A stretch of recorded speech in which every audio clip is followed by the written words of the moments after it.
What's going on, people of the internet? Today is Monday, December 15th, and these thrips are gonna be the death of me. I feel like it really is gonna take months of my time to get rid of them.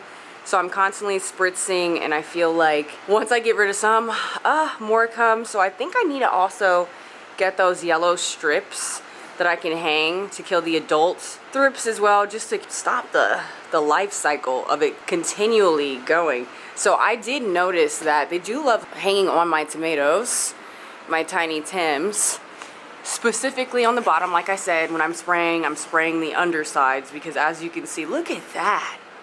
They are so gross. See? Now, they do like to hang out underneath the tomatoes, but I haven't noticed any bites on the tomatoes. Now, I'm constantly spritzing and just making sure that I'm trying to get them off as quickly as possible. Now, obviously, I just woke up, so overnight they had the opportunity to hang out on the bottom of those tomatoes, but I didn't notice any bite marks. I do notice bite marks on my leaves, though. So they do like nibbling on my leaves, so I'm probably gonna give this a little pruning today, and I'm just gonna spritz again. I did notice that the oscillating fan helps a bit. Like, there were a lot more thrips over here before I got this fan in this general area. Also, there was a hell of a lot more before the neem oil and the water spritz. So it's just like driving me insane. I'm just spritzing away. I do think that me spraying so much, and obviously it's got soap in it, I do think it's gonna do something to the integrity of my plants. And one person mentioned that using the neem did burn your leaves, and yeah, I can see that now. So, but this is the latest thing in the garden. So this is the drying station I was telling you about. It's just a drying rack with a clothing rack. It's the same clothing rack that I used for this setup here. Same. So this drying rack is awesome. So what I have in here so far, I've got some basil, more basil, and I just scattered those Thai chili peppers in there.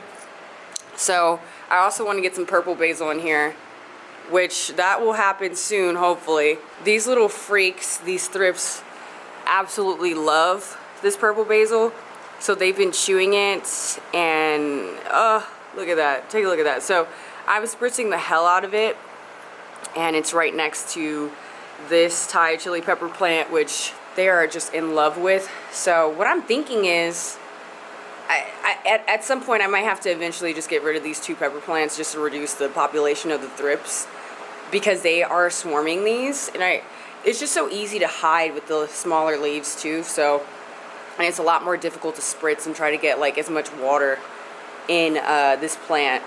But like I said, I did notice that the spray concoction was kind of messing with the integrity of the plant. So some of these leaves are burned.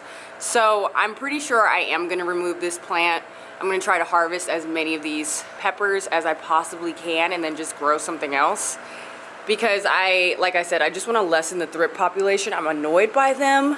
They're pretty gross. Every time I like put my hand in my Thai chili pepper plant to get some peppers out, I'm like immediately covered in at least 10 of them on my hand. It's not like they're like, an absolute nuisance. They're just annoying, and I can't wait to get rid of them if I can. So I'm not too sure on what I'm gonna plant next. I really want to get some rosemary started. It was kind of difficult for me to start last time, so if I can manage some rosemary sprouts, I will be so happy. But you guys, okay, take a look at this. I'm actually getting decent sized vines, which is insane. I think I counted one that was almost perfect. It had one missing, but I'm so hopeful. I feel like the air pump really did help. I mean, obviously adding more oxygen is definitely gonna help. I just feel like the in bloom, I'm not too sure if there's a motor issue, but there was some stagnant water.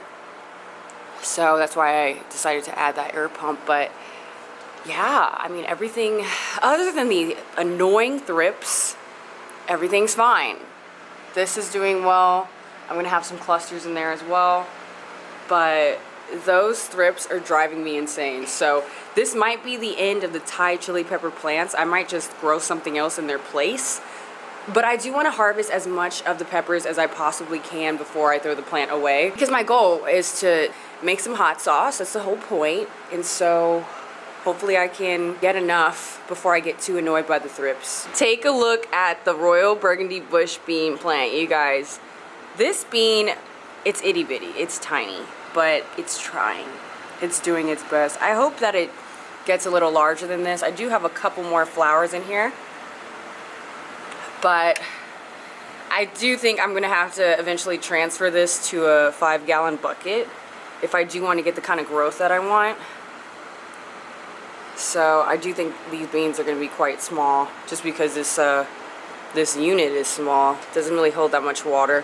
And here's a look at our strawberries. Look at them, they're doing great. These are the Alexandria strawberries over here, and then the Ellen strawberries to the right. God, that's like a tongue twister, saying it too fast. I'm so hopeful for this because the main leaves are so nice and healthy. It doesn't have that weird like coloring issue, even though it is kind of cool. The marbling looks kind of cool. So that's all the changes in the garden. I can't wait to share more with you, and I'll be seeing you until next time.